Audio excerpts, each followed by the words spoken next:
Problem: China still wants Russia's deadly Su-35 fighter. China still wants the Russian-made Sukhoi Su-35 multi-role fighter jet despite launching a new fighter jet last week. As noted last week, China conducted the first test flight of the J-11D on April 29. The plane is an upgraded version of the J-11B fighter jets, which themselves are copies of the Russian-made Sukhoi Su-27. Perhaps most notable of the J-11D's upgrades is that it reportedly incorporates the J-16's Advanced Active Electronically Scanned Array, AESA, radar. As Jeffrey Lin and P.W. Singer have said of the AESA radar allows the J-16 to intercept enemy aircraft at longer ranges than either of its predecessors, and to attack multiple surface targets simultaneously. The AESA radar would also be data linked to other Chinese platforms, including unmanned vehicles, to increase their situational awareness. As I mentioned in last week's article, some analysts have been comparing the J-11D to Russia's Su-35. However, according to Want China Times, which cites an article in the Beijing-based Sina military network, China will still look to acquire Russia's Su-35 even with the new J-11Ds. The Su-35 is necessary because it bridges the gap in the People's Liberation Army Air Force prior to the introduction of China's new fifth-generation fighter jets, the Sina report said, adding that without Su-35s China would need to figure out how it would go up against Japan's F-35s and India's Su-30 Mki and T-50 aircraft, Want China Times writes. Even if the manufacture of the J-11 can be increased to 2 a month, the numbers would still be insufficient.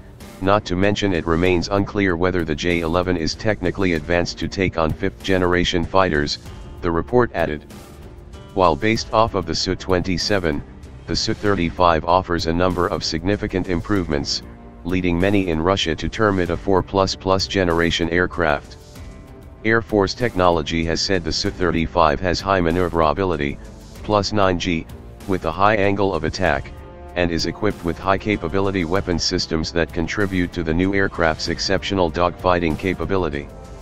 The maximum level speed is 2,390 km/h or Mach 2.25. Besides helping combat adversaries' high-end aircraft, the Su-35's high fuel capacity and long range would greatly enhance China's ability to enforce its claims in the South China Sea. Specifically, Beijing has trouble maintaining a regular presence over the enormous waters, which are roughly 1.4 million square miles, 2.25 million square kilometers. As Peter Wood has written in The Diplomat, currently, land-based PLAF fighters can conduct limited patrols of the sea's southern areas, but their fuel capacity severely restricts the time they can spend on patrol. Enforcing claims far from the mainland in times of crisis requires the type of range and speed that the Su-35 possesses. The Su-35 is likely meant to help enforce China's territorial claims, further deter regional claimants, and provide additional layers of protection in the case of escalation. Wood notes that the key to this is fuel, and the Su-35 offers a number of advantages over the Su-27 in this regard.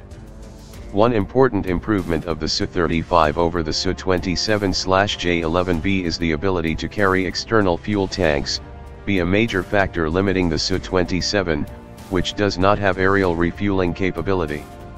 This is in addition to a 20% increase in fuel capacity over the Su-27 and air refueling capability. This later capability is another important part of China's strategy of increasing loiter times and distances, Wood wrote. Indeed, the Want China Times report also notes that, the Su-35 has an internal fuel capacity 11.5 tons compared to the J-11D's 9 tons, meaning it would be more suited to surveillance missions in the South China Sea.